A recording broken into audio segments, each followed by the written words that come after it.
Greetings, everyone. Well, no funny titles this time around because I want to make sure the people who are interested in this can actually find it without too much difficulty. This is one that a lot of you have been asking me about for a long time, and I'm very happy to report that I finally picked it up. Some of you were wondering which edition I was going to go with, because of course there's a few different editions.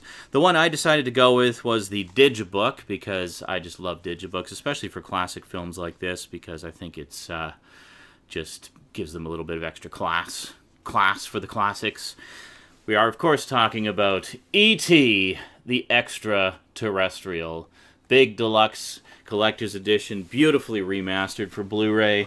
But I thought rather than just showing you this, which most of you have probably seen and know all about already, I would show you my entire collection of E.T. stuff. Well, not quite the entire collection. There's a couple of toys that are packed away somewhere that I can't find. But some of the other E.T. stuff that I have and cherish and have collected over the years. Most of it back when the movie was still fairly new. So that's what we're going to talk about today. My collection of E.T. the Extra-Terrestrial stuff. Today on the Multimedia Chronicles.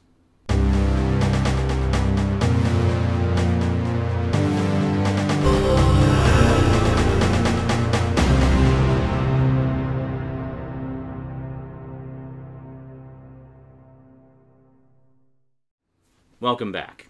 Well, first off, I guess we should take a look at the latest addition to the collection. We, of course, have... Just make sure there's no inserts in here. Yeah, there is actually a little insert. We have E.T. the Green Planet, which is, I think it's a mobile phone game that you can play. And we got a digital copy code, and yeah, not much else here on the insert, just some ads for other stuff. I do have the Jaws one. I do have Jurassic Park. I need to get Back to the Future again. Yeah, sadly had to let that one go. But I will get it, and then just more. Who cares about the ads? Let's get on with the E.T. stuff here. Okay, so on the back, we do, it was much like the Jaws edition, we have the contents actually printed on the back. There was also a sheet on this, and I took a closer look at the sheet, and the main difference was the sheet just had the French text added, because it's the Canadian release. But under the sheet, remove that, it's exactly the same as the American release. There's no French, actually, to be seen there. I mention that because I know a lot of my fellow Canadian viewers, like me, get kind of annoyed when you get a gazillion different languages on there. So the Digibook, this is, of course, just the theatrical edition and not the 2002 George Lucasified version, as it were, or the walkie-talkie cut, as a lot of people like to call it. So you have the Blu-ray there, and then on the other side of the book, you actually have the DVD edition. And the DVD, by the way, is the newly remastered version that's on the Blu-ray, just the DVD quality version. It's not just a retread of the previous DVD release. So those of you who are wondering about that can rest assured that you are getting the remastered version on both discs, just with the different formats. As for the book itself, it's actually quite a nice booklet. It's got kind of a bit of a matte, a soft glossy matte finish, so but it's got lots of cool behind the scenes stuff that I really like. There's some really fantastic extras on here as well, by the way. I have actually watched the film, and I can say without any shadow of a doubt that it is absolutely gorgeous. I've never seen it look so good. The funny thing is, it's one of those movies where I just put it on intending to watch it for a few minutes and check out just the picture quality, and ended up watching the whole movie. And yeah, it still makes me cry. I'm a big wuss when it comes to stuff like that. In terms of the bonus features, I kind of went back and forth between the movie and the bonus features, because it actually does have a continue feature where it'll just let you, as soon as you jump out of whatever extra you're watching, it'll go right back into the movie where you left off. So I kind of went back and forth periodically for, I must have sat, for just intending to watch a few minutes to see what the picture quality is like. I think I sat there for about 4 hours going through the contents of the disc. So yeah, so much for that plan. But I have no complaints, because there's just a pile of great stuff on here. So we've got deleted scenes, a look back, the evolution and creation of E.T., the E.T. reunion, the music of E.T., the 20th anniversary premiere, designs, photographs, marketing, and more. And those are all extras from the old 20th anniversary edition from 2002 that have been ported over. Now, all new bonus features. We have Steven Spielberg and E.T. The director reflects on his experience making E.T. and the impact the beloved classic has had on its celebrated career. So it's a new interview with Spielberg. Now, this is the one that really makes it worth it for me. And I just just devoured this extra. I thought it was fantastic. The E.T. journals, original on-set production footage takes you behind the scenes. So that's it's about an hour's worth, I think, of behind-the-scenes footage, but it's actual on-set footage, so you actually get to see Spielberg working and directing and how he works with the actors and the crew and everything, and it's fantastic. It's just, as someone who's interested in the process of making film and the art of making film, and just someone who loves Spielberg's work, it was absolutely fascinating to watch this extra, and that alone was worth the price of admission. I didn't get any kind of special discount on this. I think it was about $30, which is about what it goes for generally. If you can find it cheaper, great. If not, you know, $30 is about normal for it. But I mean, it's a big deluxe collector's edition, and it's beautiful and worth every penny. It is one that I will definitely cherish for years and years to come. Now, as for other E.T. stuff that I have, I of course still have the gift set, which, can you see that there? Okay. The gift set, which was the 20th anniversary gift set. Funny enough, you can actually get this fairly cheap still. I guess it's been devalued a little bit because of the new edition. But if we open it up here, we do have, we've got a film frame. It's quite nice. It's a frame. It's actually the frame is actually the frame that you see there. Got an insert booklet for the soundtrack CD because it actually does include the soundtrack CD as well. I'll just very quickly go through all this. I actually did a video about this a while back. I will include the link to that in the description. We have a certificate of authenticity. Just adds that little bit of extra class. This is one of the reasons I keep it, is because we have this big, beautiful hardcover book all about the making of the movie, which is very, very cool. That to me is reason enough to get it. And then as for the set itself, inside we have basically a big foam container which contains this beautiful silver digipack of the movie and everything. Now this one actually does have both cuts. You have the you have the 2002 cut here. You have the theatrical cut here, and then over here you've got what is it? Special features on disc 3, and the last disc here is actually the CD soundtrack. So you actually do get the full soundtrack of the movie as a bonus. So definitely deluxe. This is one gorgeously deluxe edition for sure. But I'll include a link to the video I did about it a while ago, where I go into it a little bit more and talk about it a little bit more and stuff like that. Probably just repeated myself in condensed form right now, but whatever. Who cares? It's an awesome set, and I love it. So I've always been a huge fan of E.T. I saw it when it first came out. I would have been 10 years old at the time. And I picked up a fair amount of merchandise. To give you some idea of what a big fan I was of E.T., I actually made this picture when I was a kid.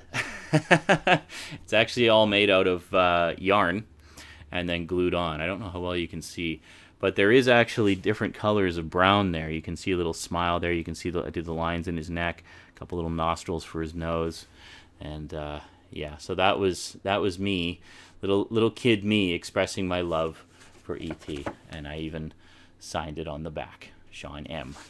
So there you go. Rosie loves that picture, and she's fascinated with the fact that this was little kid Sean who did something. So little kid version of Daddy. And then I've also got a couple of things, couple of books, a couple of little activity books. Got the E.T. Is it E.T. Space Puzzles and E.T. Games and Activities. Just take a little look in here. Yeah, that looks like an insanely difficult maze there for a little kid to be doing, but whatever. And then got, like, you know, one of these things, spot the differences, or which ones are the same, or whatever it is. Yeah, only 2 of these 6 drawings are exactly alike and stuff like that.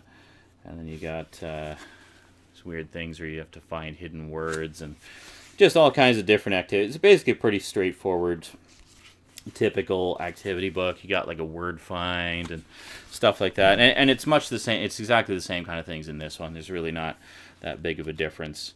So yeah, you got like more weirdness. I have actually done some of them in here. I don't know why. So not that I would ever sell these, because they're very nice little collector's items. But yeah. So let's put the the movies over here, and we'll make some room for the books. Okay. Then, of course, we have... These used to be pretty common. The E.T. the Extra-Terrestrial storybook. Often big blockbuster movies would get these. I actually still have all my old storybooks from when I was a kid. There's ones of, you know, all the Star Wars movies, all the Indiana Jones movies. I've got all those and stuff like that. But basically with the storybooks is you'd have all these full-color photos of the film, and then sort of a condensed version of the story. But it was pretty cool because, I mean, this is before the days of really home video. I mean, E.T. would have been 1982, so home video would have been just starting. And for a long time, especially, you know, the years before that, I mean, if you wanted to own the movie in some way, this was the closest you could get, essentially. You could get, say, the storybook and the soundtrack or something, and you could listen to music from the movie while you... you know, while you read the storybook. So let's put these here, maybe, like that. Okay. So a few other things. So we have the E.T. calendar. Now, the movie having come out in 1982, this is, of course, a 1983 calendar, because that's the way it would be. The calendar would always be for the year after the movie came out. So if we just take a quick look on here, we can see lots of pretty pictures. There we go. We got E.T. and Elliot. We got E.T.'s spaceship there.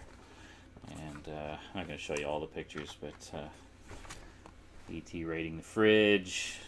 You know, all kinds of stuff. And then, of course, on the back, you got the classic image going over the moon. Very cool indeed. Now, last, but most certainly not least, probably the biggest E.T. collector's item that I have would be this. What is this? Is that a Laserdisc, Sean? No. This is actually a record. This is a storybook record.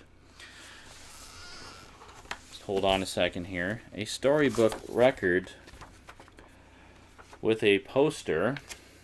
Where is it here? And see if you recognize. This is a picture of the person who does the, you might have seen on the cover there, but this is a picture of the person who actually tells the story of E.T. Yep. Michael Jackson himself. So Michael Jackson tells the story of E.T., accompanied by audio and music from the movie, and he also did an original song. So then we have basically a storybook kind of thing that goes with it. That oh, there's the picture again. So you get that, and it has the complete text of the album throughout this booklet. Very cool. This is a very, very cool rarity to have, actually, and apparently it's quite sought after as a collector's item. I've taken very good care of it over the years. So if we just take a look here, there we go. So we actually have the image right there. So it's basically the entire story condensed down to about 40-45 minutes, thereabouts. You can see I've kept it in pretty nice shape over the years. I really need to get a record player again so I can listen to some of this old stuff. But just fantastic. And that's pretty much it for my E.T. collection. That's all the main stuff. As I say, I've got a couple of toys kicking around somewhere. I'm just not inclined to rip apart my whole entertainment center to get into the trunk where they're being stored away. But there you go. That's not even everything. I can't fit everything on the music stand, but you get the idea. So there you go. I hope that was suitably deluxe for y'all. Get to see not just that I got the new digibook, but that I've been a bit of an E.T. fanatic for a very long time. Hope you enjoyed this look at my humble little E.T. collection, and hope all the other E.T. fans out there found something to drool over. Alrighty, that is it from me to you for now. Until next time, thanks for watching, and sayonara.